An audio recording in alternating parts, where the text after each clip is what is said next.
बिस्मिल्लाहिर्रहमानिर्रहीम। किस्सा आम यह है कि पाकिस्तान तहरीक इंसाफ मकबूल है। पाकिस्तान तहरीक इंसाफ कितनी मकबूल है, किस तरीके से वो पोलिंग स्टेशन को, पोलिंग डे को मैनेज कर सकेगी, क्योंकि आसिफ जरदारी साहब ये कहते हैं कि पोलिंग डे के ऊपर पोलिंग स्टेशन को मैनेज करना एक बिल्कुल अलग काम है। बात करेंगे फयाजुल हसन चौहान साहब से। इस्तेहकाम पाकिस्तान पार्टी से इनका ताल्लुक है। कितनी मुश्किलात मैदान में आ रही हैं इस्तेहकाम पाकिस्तान पार्टी को, और ख़ास तौर पर नून लीग से एडजस्टमेंट के हवाले से कितने पुरुमीद हैं, आखिर सिलसिला थमा हुआ दिखाई क्यों दे रहा है। फयाजुल हसन चौहान साहब, आपका बहुत शुक्रिया। और फयाजुल हसन चौहान साहब के बाद कुछ चलेंगे, बात करेंगे मईशत पे। मईशत को कितना फ़र्क पड़ेगा कि जब इंतखाबात का ऐलान हो जाए, और इंतखाबात का ऐलान भी ऐसे कि जब यकीनी सूरत हाल हो जाए कि अल्लाह माशाल्लाह कोई खुदा न खास्ता ऐसा काम ना हो जाए कि जिसकी वजह से तमाम मामलात थम जाएं। मईशत के ऊपर जब हम बात करेंगे तो इलेक्शन के बाद फिच ने जिस तरीके से कहा है कि पाकिस्तान को एक बहुत बड़ा चैलेंज दरपेश होगा, और वो चैलेंज ये है कि आने वाली हुकूमत, अपोजिशन उसको टफ टाइम देगी कि आप इस्लाहात ना करें। किस तरह मुमकिन होंगी इस्लाहात, खाकान नजीब साहब हमारे साथ होंगे, उनसे बात करेंगे। लेकिन पहले चलते हैं फयाजुल हसन चौहान साहब की तरफ। इस्तेहकाम पाकिस्तान पार्टी कितनी पुरुमीद है, क्या सिर्फ लीडरों के ऊपर पार्टी चलेगी, ये भी बात करेंगे। चौहान साहब, बहुत शुक्रिया आपके वक्त का। चौहान साहब, खबरें आ रही हैं कि आईपीपी और नून लीग के दरमियान सीट एडजस्टमेंट के दौरान लिस्टों का तबादला हो गया है, मामलात आगे की तरफ बढ़ गए हैं, क्या बातचीत हो रही है, कुछ अगर ऑन रिकॉर्ड आप बता सके। बिस्मिल्लाहिर्रहमानिर्रहीम। देखिए, आपके सामने सारी सूरत हाल है कि पिछले एक हफ्ते से दोनों तरफैन की ख्वाहिश के ऊपर मीटिंग्स हो रही है, और 2-3-4 मीटिंग्स हो चुकी हैं, और आखिरी मीटिंग में रियाज सादिक साहब के घर में जो लिस्ट थी वो उनको दे दी गई है, एमएनएस की भी और एमपीएस की भी। और उस वक्त तक ये था कि शायद पता नहीं, वो बीच में आगे से 2 दिन कि वो जो पीटीआई की तरफ से इलेक्शन डिले करने की एक साजिश की गई थी, और स्टे ऑर्डर ले लिया गया था लाहौर हाई कोर्ट से।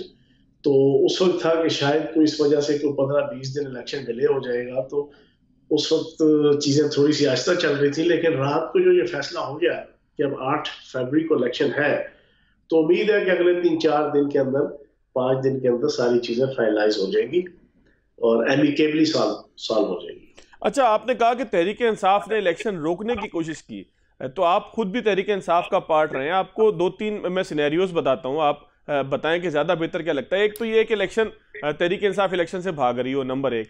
नंबर 2 ये है कि तहरीक इंसाफ की लीगल टीम की कोऑर्डिनेशन का आपस में मसला हो, और इसकी अप्रूवल बानी चेयरमैन ने, जो जेल में इस वक्त बैठे हैं, उन्होंने ना दी हो, और नीचे से लोगों ने जो दायर कर दिया, और जिस तरह से तहरीक इंसाफ मुस्तकिल ऐसे काम कर रही है। तो आप किस सिनेरियो को ज़्यादा एक्सेप्ट करते हैं या किसको बाई करते हैं? एक सिनेरियो मैं भी आपको दे देता हूँ जनाब, जो आप भी उसको बाय कर लीजिएगा और अगले 4-6 दिन में चलाइएगा, कि आपकी जो मौजूदा चेयरमैन है, जो पीपल्स पार्टी से मुस्तआर लिए गए हैं, और जो साबका चेयरमैन है, दोनों की ख्वाहिश के ऊपर पीटीआई इस वक्त मौजूदा चीफ जस्टिस काजी फाइज ईसा की मौजूदगी के अंदर इलेक्शन लड़ने से कंडी कतरा रही है। ठीक। और उसकी कोशिश है कि किसी ना किसी तरीके से इलेक्शन को डिले करके, पोस्टपोन करके, लिंगर ऑन करके, किसी ना किसी बहाने वो इलेक्शन अगले चीफ जस्टिस के टेन्योर के अंदर ले जाए। और चीजों को लिंगर ऑन करना, डिले करना, माशाल्लाह पाकिस्तान की आवाम भी जान गई है, और जो बाखबर हल्के और सियासतदान है, जिससे आपका भी ताल्लुक है और मेरा भी ताल्लुक है, हम तो पिछले 2 साल इनके जो केसेस हैं उसमें लिंगर ऑन होने का, करने का इनका जो स्टाइल है, उसके ऊपर तो हम कुर्बान जाने को हमारा जी चाहता है कि 3 केसेस थे, और उन 3 केसेस को किस तरह 1.5 साल 2 साल तक लिंगर ऑन किया, और मेरिट के बजाय टेक्निकल बुनियादों पे चीजों को आगे से आगे केसेस को ले जाते हैं। तो जनाब, लिंगर ऑन करवाना, डिस्प्यूटेड करना, साजिश करना, वो तो खत्म है। तो फिर आप ये कहते हैं कि तहरीक इंसाफ की सियासत जो है वो तैनाती के गिर्द घूमती है, फिर चाहे वो तैनाती यहाँ पर हो या आपके हल्के पिंडी के अंदर हो। सारा कुछ इसी के गिर्द है ना।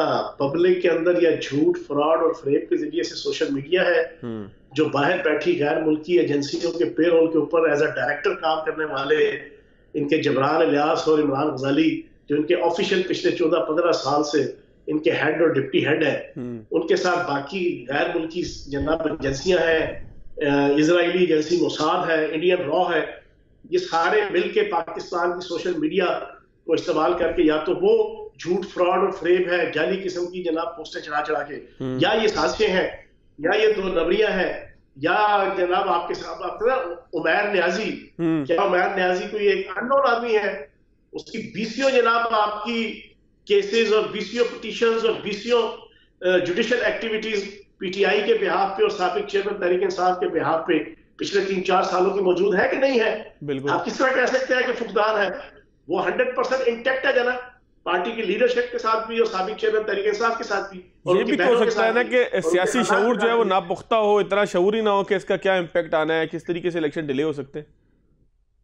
सियासी शऊर तो जनाब साबिक चेयरमैन तहरीक इंसाफ का भी इंतहाई नापुख्ता है। अगर पुख्ता होता तो ना वो खुडे लाए लगे होते और ना इधर हम जनाब खजल हो रहे होते जनाब सियासी जनाब माहौल के अंदर, ना पूरा पाकिस्तान दांव पे लगा होता।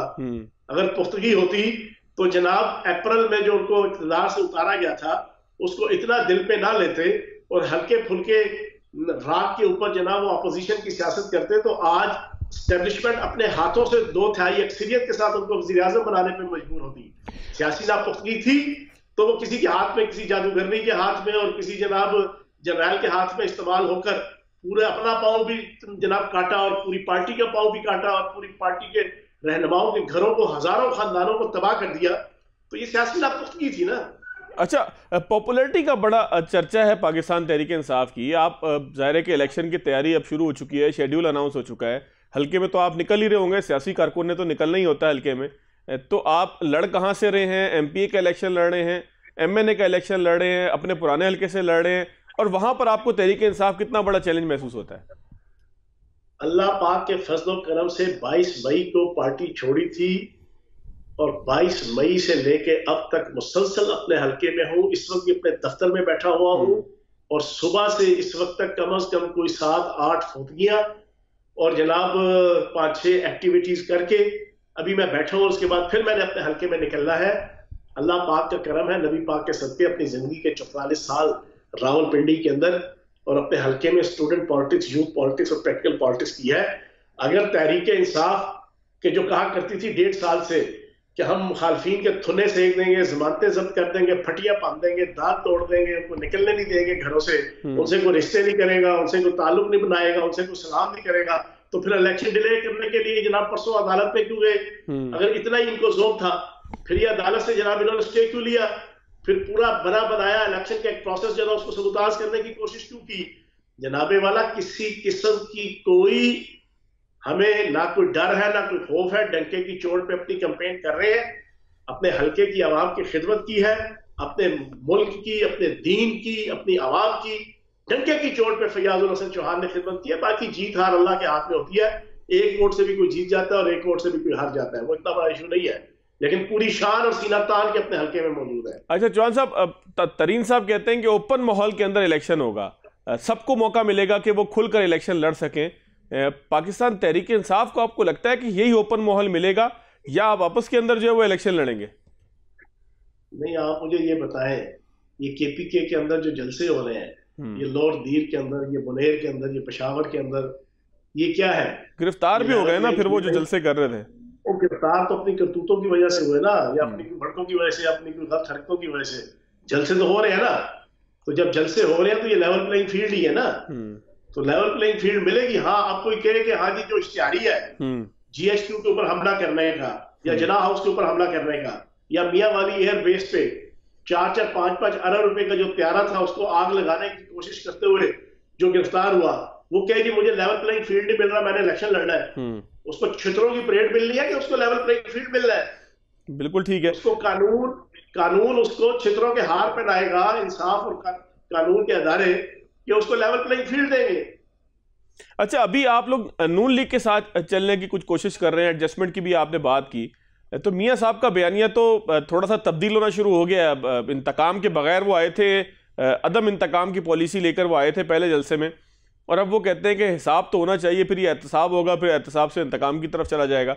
अगर ऐसा होता है तो कैसे चलेंगे आप लोग? देखिए, बात ये है कि मियां नवाज शरीफ साहब की छोटी छोटी बातों को तोड़ मोड़ के और उसको बहुत एग्जैजरेट करके मीडिया के अंदर जान के प्रेजेंट किया जा रहा है कि किसी तरीके से जो स्मूथली मियां नवाज शरीफ चल रहा है, और इस दफा का मियां नवाज शरीफ पहले की निस्बत वाकईतन मुख्तलिफ है, वो सबको साथ लेके चल रहे हैं। जिस दिन वो आए थे उनके आने वाले दिन भी मैंने कई टीवी चैनल्स के ऊपर बीपर देते हुए और टॉक शो करते हुए कहा था, उस वक्त से मुसलसल कह रहा हूं कि अगर तो नवाज शरीफ साहब तमाम पॉलिटिकल पार्टीज को साथ लेके चलेंगे तो बड़े अच्छे तरीके से अपनी मंजिल मकसूद के जो वजारत उज़्मा है और नून लीग के लिए इक़्तिदार है मर्कजी, तो वो तो बड़ा आसानी से हासिल हो जाएगा। लेकिन अगर कोई पुरानी कोई अना या कोई गम और गुस्सा उसको अगर इर्द गिर्द के दो चार उनके शैतान किस्म के साथी हैं कि जो हल्ला शेरी देने की कोशिश करेंगे, कोई 2 नंबर किस्म के जनाब स्कॉलर टाइप दानिश्वर टाइप नाम देहात, अगर उनकी बातों में आएंगे तो चीजें खराब होंगी। लेकिन मैं जो अभी तक एज अ सियासी कारकुन देख रहा हूँ, मियां नवाज शरीफ साहब ठीक चल रहे हैं, जेयूआई को साथ लेके चल रहे हैं, जीडीए को साथ लेके चल रहे हैं, एनपीएम को साथ लेके चल रहे हैं, बाप पार्टी को साथ लेके चल रहे हैं, इस्तेहकाम पाकिस्तान पार्टी के साथ चीजों को सारे डिस्कस किया हुआ है और चीजें फाइनलाइज कर रहे हैं। ये सारों को साथ लेके चलेंगे तो उनके लिए वजीर आजम बनना मैं समझता हूँ कि मुश्किल नहीं होगा। बिलावल भुट्टो साहब को क्या प्रॉब्लम हो रही है मियाँ साहब से? मियाँ साहब तो उनके खिलाफ बयान नहीं दे रहे, लेकिन बिलावल साहब जो है वो तुंदो तेज बयान दे रहे हैं। कभी कहते हैं कि जी पहले कौन सा तीर मार लिया जो अब मार लेंगे। तो क्या बिलावल साहब अपनी सियासी जो है वो बयानिए की तरफ जा रहे हैं, सियासी लाइन बना रहे हैं, या आपको लगता है कि फ्रेंडली मैच हो रहा है? यार बिलावल जरदारी साहब से पूछे आपने क्या तीर मार लिया? जरा 15 साल से आप सिंध के अंदर हैं और आपकी नवाब शाह के जो आपके अबू का भाई हल्का है और जिला है, वहां पे अभी चले गए सिविल अस्पताल में, कुत्ता काटने की दवा आपको नहीं मिलेगी। लाड़काना के जो आपकी अम्मी जान का जनाब हवाई जिला है और आपकी सारी सियासत का मंबा और गढ़ है, वहां के सिविल अस्पताल में चले जाएं, वहां पे बुनियादी सहूलियात आपको नहीं मिलेंगी। 15 साल से आप जनाब आप कोई लाडले थे तो 15 साल से आपको इक़्तिदार मिल रहा है ना, आपको कोई जनाब परफॉर्मेंस की बुनियाद पे इक़्तिदार नहीं मिल रहा। तो बहरहाल वो अपोजिशन कर रहे हैं, उनको करनी चाहिए, उनका राइट है। अच्छा, इमरान इस्माइल, अली जैदी, ये सारे आए थे, प्रेस कॉन्फ्रेंस इन्होंने की थी, फवाद चौधरी साहब तो जेल में भी हैं, तो ये किधर गए सारे के सारे? तो पहले जो सफ बनी थी अब वो आपके साथ है या अब नई सफबंदी हो रही है, जिस तरह से हुमायूं साहब शामिल हुए बाकी लोग आ रहे हैं? इमरान इस्माइल साहब तो पार्टी में है, अभी लास्ट जो सीसी की मीटिंग हुई थी उसमें भी मौजूद थे आज से 4 दिन पहले। बाकी अली जैदी जो है ना, वो ना वो सियासी कारकुन है, वो सियासी कार्टून भी नहीं है, उसको सेंस ही नहीं है कि किसी जगह टिक के कोई 2-4-6 महीने गुजारने होते हैं किसी मौकफ के ऊपर। बाकी फवाद चौधरी साहब हद से ज्यादा सियाणे हैं और जो हद से ज्यादा सियाणा होता है वो पूरे की ढेर पे गिरता है, तो वो कुछ ज्यादा सियानपना उन्होंने दिखाया है तो वो भुगत रहे हैं। क्या सियानपन की थी? थोड़ा सा चौहान साहब अगर खबर दे दें आप। यार मैंने ये खबर दी हुई है, चलो आपके प्रोग्राम में भी दे देता हूँ। बावजूद इसके कि पाकिस्तान के रियासती इदारे ये जानते और समझते थे कि बैरूनी ताकतों के सफीरों के साथ मिलके इन्होंने एक बहुत बड़ी साजिश साबिक चेयरमैन तहरीक इंसाफ और साबिक वजीर आजम को इस्तेमाल करके मुल्क को डिस्टेबलाइज करने के लिए, असम्बलियां तोड़ने से लेके मुल्क के अंदर अफरा तफरी फैलाना, अदारों के खिलाफ, फौज के खिलाफ नफरत फैलाना, ये पूरा एक माहौल बनाने में वो राइट हैंड थे साबिक चेयरमैन तहरीक इंसाफ के। लेकिन पता नहीं अब किन वजूहात की बिना पे उनको कुछ रिलीफ मिला और वो बाहर आ गए और बाहर आकर कहा जी मैं सियासत भी छोड़ रहा हूँ और मैं पार्टी भी छोड़ रहा हूँ। बाहर आने के बाद उन्होंने एक टिकट से जरा 6 मजे लेने की कोशिश की। उन्होंने कहा पीटीआई भी खुश रखो, साबिक चेयरमैन तहरीक इंसाफ भी खुश रखो, एस्टेब्लिशमेंट को भी खुश रखो, अदारों को भी खुश रखो, आवाम को भी खुश रखो। फिर इन्होंने हरकत क्या की, इन्होंने बैरूनी ममालिक के सफीरों को मिलना शुरू किया। आपके मशरक़ वस्ता के और यूरोप के सफीरों को उन्होंने मुलाकातें की इस्लामाबाद में और उन्हें मोटिवेट करते रहे कि अपने अपने मुल्क की एडमिनिस्ट्रेशन को मजबूर करें कि वो साबिक चेयरमैन तहरीक इंसाफ को रिलीफ दिलाने के लिए पाकिस्तान के ऊपर मुआशी पाबंदियां लगाएं, पाकिस्तान का नाटका बंद करें, पाकिस्तान के पेच कसे। ये प्रॉपर तरीके से इन्होंने कुछ सफीरों को जाके, जो बड़े मुल्कों के सफीर थे, इंपॉर्टेंट मुल्कों के सफीर थे, एक ताकतवर मुल्कों के सफीर थे, उनको जाके ये प्रॉपर तरीके से मोटिवेट करते रहे। उनमें से एक दो ने डायरेक्ट पाकिस्तान के अरबाब बस्तो कुशाद को ये चीजें बता दी, तो बस फिर उसके बाद चिरागों में रोशनी ना रही। ठीक हो गया, ठीक हो गया। अच्छा चौहान साहब, बिल्कुल एक आखिरी अगर आप कमेंट करते जाएं, लोग आईपीपी को वोट दें क्यों आखिर? और सिर्फ पंजाब ही आप लोगों का फोकस है, कोई कराची सिंध की तरफ, कोई दीगर इलाकों की तरफ कोई रुझान है, या बस पंजाब को ही फोकस करेंगे? कराची के अंदर भी हमारे कैंडिडेट हैं और कैंडिडेट्स होंगे, पंजाब के अंदर भी हैं। हमें वोट क्यों देंगे कि हम अल्लाह पाक के करम से सारी की सारी हमारी लीडरशिप और हमारी टीम और हमारी सीईसी, तमाम लोग 5 साल से लेके 35-35 साल का वजारतें चलाने का, हुकूमतें चलाने का, एमएलए एमपीशिप करने का तजर्बा रखते हैं। और हम में से जितने हैं 100% टॉलरेंस, बर्दाश्त और एक दूसरे को बर्दाश्त करने का एटीट्यूड, बिहेवियर रखने वाले सियासतदान हैं। हमने अपनी इस तहरीक फसाद फिल अर्ज और पीटीआई के अंदर जो 5 साल से लेके 26-26 साल गुजारे, हमने वहां से ये बात सीखी कि जनाब हमने इस मुल्क के अंदर फितना और फसाद की सियासत नहीं करनी। हमने पाकिस्तान की तामीर, तरक्की और इस्तेहकाम की पॉलिटिक्स करनी है। और अल्लाह पाक के करम से हम में से हर फर्द एक इलेक्टेबल है। हार जीत अल्लाह के हाथ में होती है, लेकिन देहात हो या शहर हो, हम अपना एक हल्का असर, अपनी एक हैसियत, अपना एक वकार रखते हैं। तो हम आवाम को ये कह रहे हैं कि हम अगर इक़्तिदार में आएंगे तो इंशाअल्लाह पाकिस्तान की ज़राअत को, सनत को, तजारत को, इकोनॉमी को बेहतर करने के हवाले से पूरी सलाहियतें सबमिट और सबलिम करेंगे, जिसका कंसिक्वेंटली फायदा पाकिस्तान की आवाम को होगा। और पाकिस्तान की आवाम को महंगाई के चुंगल से और बेरोजगारी की रुसवाई से इंशाअल्लाह उनकी जान छूटेगी। बहुत शुक्रिया फयाजुल हसन चौहान साहब मेरे साथ मौजूद थे। एक ब्रेक लेंगे, ब्रेक के बाद आएंगे तो कुछ मईशत के ऊपर बात करेंगे।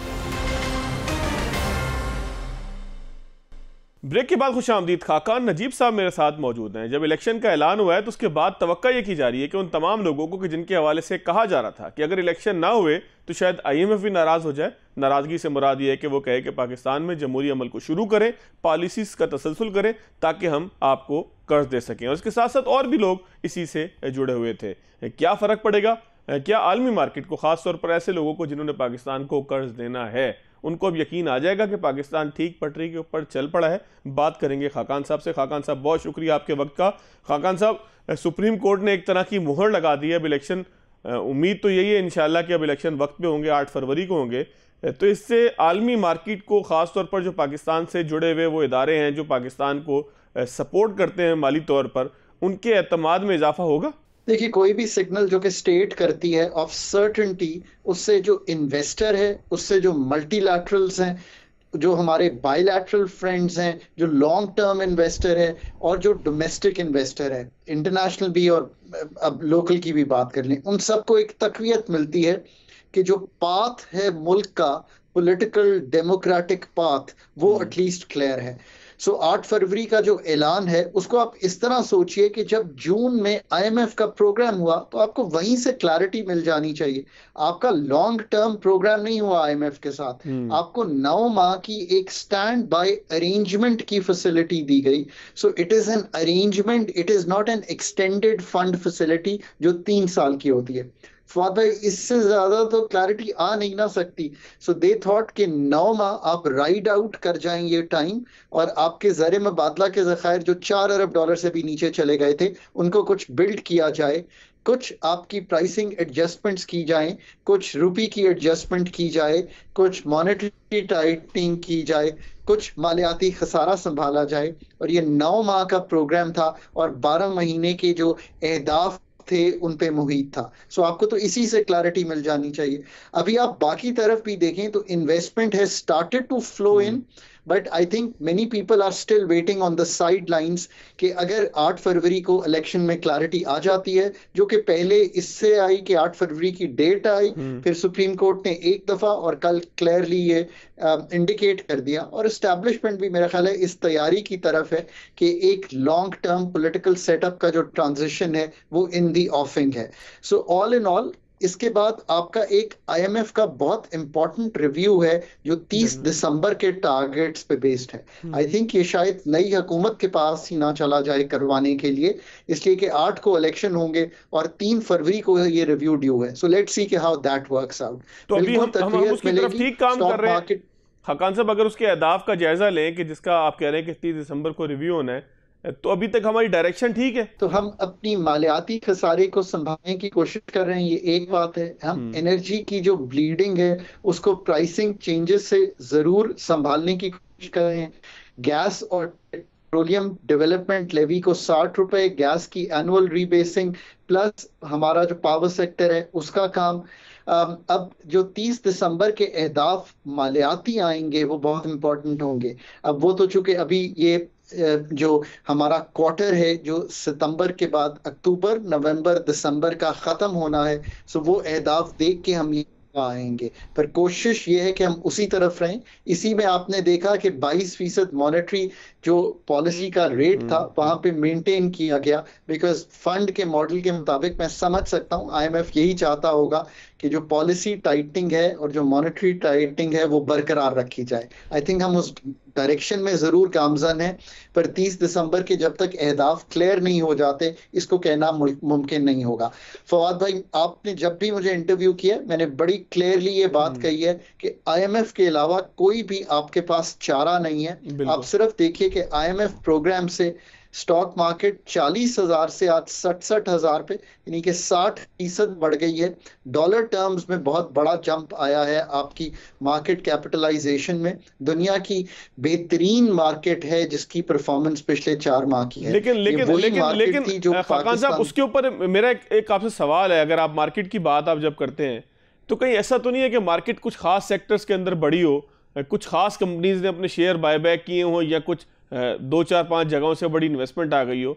मार्केट क्या overall A to Z perform कर रही है या कुछ खास सेक्टर्स के अंदर तेजी है? फवाद भाई, ये सवाल आपका जायज है। Petroleum sector, banking sector, fertiliser sector, cement, iron, तकरीबन सब जो मेजर सेक्टर्स हैं उन्होंने ठीक परफॉर्म किया। देखिए, जब मैं ये बात कहता हूँ तो let me qualify by saying this, ये एक थिन मार्केट है। 3-3.5 लाख का इन्वेस्टर है। ऐसा नहीं है कि फवाद और खाकान दोनों की जो सेविंग्स हैं वो मार्केट में पड़ी हुई हैं। ऐसा नहीं है कि मेरा रिटायरमेंट प्लान और आपका भी रिटायरमेंट प्लान उसमें पड़ा हुआ है। ये बात मैं इसलिए कहता हूँ इससे लोगों को समझ आ जाएगी कि दुनिया में अगर मैं ऑस्ट्रेलिया में ही रहता और वहीं काम करता रहता जहां से मैं ट्रेन हुआ हूँ, या मैं अभी पेरिस में था वहीं रहता, तो वहां पे सूरत हाल ये होती है कि मेरी सेविंग्स भी और मेरी रिटायरमेंट भी वहीं पे पड़ी होती है, जिसको स्टॉक मार्केट कहते हैं। हमारे यहाँ 3-3.5 लाख इन्वेस्टर है।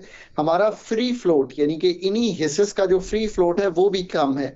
और चूंकि ये एक ऐसा जिसे आप कहेंगे कि लॉन्ग टर्म पुराने वही इन्वेस्टर हैं मार्केट के, और बहुत ज्यादा नई हिस्सेस भी नहीं आते और वही कंपनीज डोमिनेट करती हैं, तो ये बात सही है कि मार्केट उतनी क्लियर रिप्रेजेंटेटिव नहीं है, बट स्टिल एक रिप्रेजेंटेशन तो है ना कि मार्केट इतनी बढ़ी है और लोगों ने अपना रुपया लगाया है। कुछ इनिशियल जिसको हम फॉरेन पोर्टफोलियो इन्वेस्टमेंट कहते हैं, बहुत सालों के बाद वो भी फ्लो इन की है।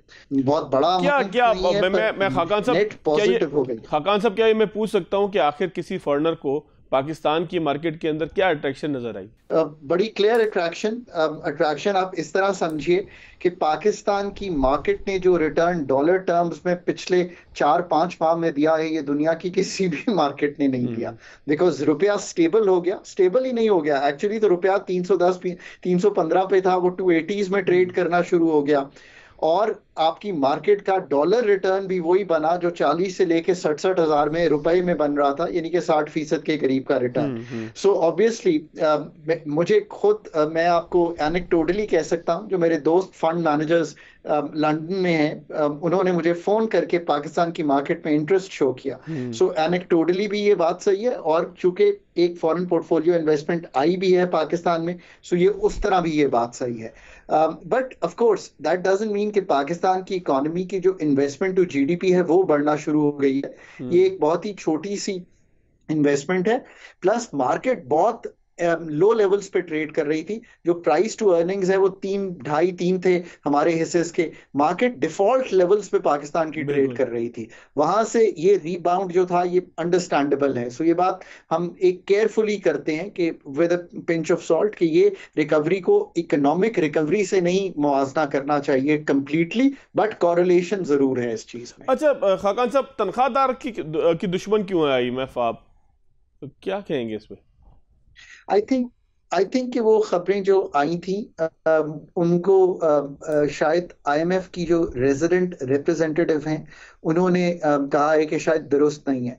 हमें उस एड मेमोआर का इंतजार करना चाहिए। जब भी टेक्निकल मिशन आता है तो वो एक एड मेमोआर छोड़ के जाता है जो बाद में पब्लिक हो जाता है। मुझे आई एम नॉट 100% श्योर कि वो एड मेमोआर आ गया है या आने वाला है, पर बातें तो वही है ना फवाद। मैं आपके सामने लिख देता हूँ वो बातें, कर देता हूँ वो बातें, मेरे कई लिखी हुई चीजों में पड़ी हैं। रियल एस्टेट, रिटेल, होलसेल में टैक्स बहुत लगाना चाहिए क्योंकि है नहीं। एग्रीकल्चर इनकम टैक्स लगाना चाहिए क्योंकि है नहीं। टैक्स एक्सपेंडिचर 2200 अरब रुपए का है, ये आईएमएफ को नहीं पता, ये तो हमने खुद अपने इकोनॉमिक सर्वे में लिखा हुआ है, जिसमें कंसेशंस एंड जिसे कहते हैं एग्जेम्पशंस एग्जिस्ट करती हैं, उन पे टैक्स लगाना चाहिए, ये भी हम कहते हैं। वो वही सारी बातें करेंगे जो कई दफा मैंने आपके प्रोग्राम में कही होंगी। एक टैक्स गैप एग्जिस्ट करता है, कई पुरानी स्टडीज इसको बताती हैं, फॉरेन भी और लोकल भी, उसको पूरा करना चाहिए, ये हम भी कह रहे हैं, वो भी कह रहे हैं। सेल्स एंड इनकम टैक्स का डायग्नोस्टिक उन्होंने किया होगा, उसमें अगर कोई गैप्स दिखाई देंगे, यानी कि जीएसटी ऑन सर्विसेज पे, अर्बन इमूवेबल प्रॉपर्टी पे, स्टैंप ड्यूटी पे, कैपिटल वैल्यू टैक्स पे, एग्रीकल्चर इनकम टैक्स पे, ये सब चीजें, टैक्स ऑन प्रोफेशनल्स पे बिल्कुल ये गैप्स एग्जिस्ट करते हैं, वो भी यही कहेंगे कि इनको पूरा कर लीजिए। ठीक हो गया। इसमें कोई ऐसी नई चीज वो आपको नहीं बता के जा सकते जो हम आपको नहीं बता रहे। बिल्कुल ठीक है खाकान साहब, मैं एक ब्रेक लेता हूं, ब्रेक के बाद आएंगे। तो हुकूमत ने एक इंतजाम किया है, उन बीमार सनतों को जब भी बेचने की कोशिश की जिसके हवाले से इंतजाम किया गया है, तो कोई ना कोई कोर्ट पहुंच गया। अब जब कोर्ट पहुंचेंगे तो वहां से क्या जवाब मिलेगा, ब्रेक के बाद जायजा लें। ब्रेक के बाद खुशामदीद। खाकान साहब, एक इंतजाम हुआ है कि निचकारी के हवाले से हाई कोर्ट्स पहुंच के, मुल्क के अंदर 3-4 हाई कोर्ट्स हैं, लोग पहुंचते हैं हाई कोर्ट के अंदर, यूनियन पहुंच जाती है हाई कोर्ट के अंदर, और फिर हम देखते हैं कि निचकारी का अमल वहीं पर अटका रह जाता है कि जहां से शुरू हुआ होता है। तो हुकूमत ने अब एक स्टैंड बाय एक तरह का जो है वो ऑर्डिनेंस एक पास किया है। कितना ज़रूरी था, क्या गैर ज़रूरी था, बुनियादी हकूक़ की खिलाफ वर्जी होगी, या यही होना चाहिए कि पाकिस्तान के अंदर कोई एक ऐसा फोरम होना चाहिए कि जो मेरिट के ऊपर चीज़ों का जायजा ले, ये ना हो कि जिस कोर्ट के अंदर भी आप जाएं वहां से आप स्टे ले लें। तो आज जब मैं हुकूमत में आया, ये 2008-9 की बात है, तो मुझे एहसास हुआ कि पाकिस्तान के पास तो डेटा भी नहीं है मुंजमद करके, इकट्ठा करके, कि कितनी स्टेट ओन्ड इंटरप्राइजेस हैं और हो क्या रहा है। अच्छा। उनके return on equities, return on investment क्या है। तो मैंने बहुत से लोगों से ये डेटा लेने की कोशिश की, आप हैरान हो जाएंगे। तो मुझे ये डेटा ही नहीं मिलता था। कई कंपनीज जो थी वो अपनी profit and loss statement, balance sheets, audited statements कई सालों तक नहीं छापती थी। एक दफा मैं आईएमएफ के साथ था, तो आईएमएफ वालों ने एक, ये अभी भी रिसेंटली भी लिखा, तब भी लिखा कि जी क्या ये जो है वो अपनी 2 साल की बैलेंस शीट्स जो है वो इस तारीख तक छापते। ये हालात थे। तो मैंने पहली एक अटेम्प्ट की कि यार डेटा तो इकट्ठा करें, तो हमने 212 एसओईज का डेटा इकट्ठा किया। 2013 में बड़ी मेहनत से एक पहली रिपोर्ट लिखी और बताया हुकूमत को कि 87 आपके पास एंटिटीज हैं जो कमर्शियल एंटिटीज हैं, उनकी शायद 87 ही सब्सिडरीज हैं, टोटल शायद 167 के नंबर के करीब बन रहा था, तकरीबन इतना। और बाकी ये आपकी नॉन प्रॉफिट और बाकी अदारे आपके पास हैं, टोटल 212 है। फिर वो मैं हर साल किताब लिखता था। मैं चला गया तो 2019-20 के बाद अभी तक मैंने वो किताब नहीं देखी। आई वुड अर्ज कि वो किताब अब जरूर छापनी चाहिए ताकि पता चले। आज भी 87 कमर्शियल एंटिटीज ही पाकिस्तान के पास हैं। Railway, discoms, generation companies, PIA, steel mill और जो थोड़े बैंक्स रह गए हैं, ये सब आपका इतना बड़ा खसारा करते हैं। हमारे पास सरकार में इनको चलाने की सलाहियत नहीं है। ये डिसाइड कर लीजिए कि आप 100-150 अरब का पीआईए का जो खसारा है वो बर्दाश्त नहीं करेंगे। खुदारा ये डिसाइड कर लीजिए, खुदारा ये डिसाइड कर लीजिए कि इस साल जो एनर्जी सेक्टर है वो 500 अरब से लेके 900 अरब पावर सेक्टर की ब्लीडिंग होगी, बावजूद all the electricity price hikes and the changes that we will make. आप बता दीजिए कि क्या करना है। 50 से 70 अरब रुपए देंगे रेलवे के मुलाजमीन की तनख्वाह हम, और डेवलपमेंट बजट अलहदा देंगे रेलवे को।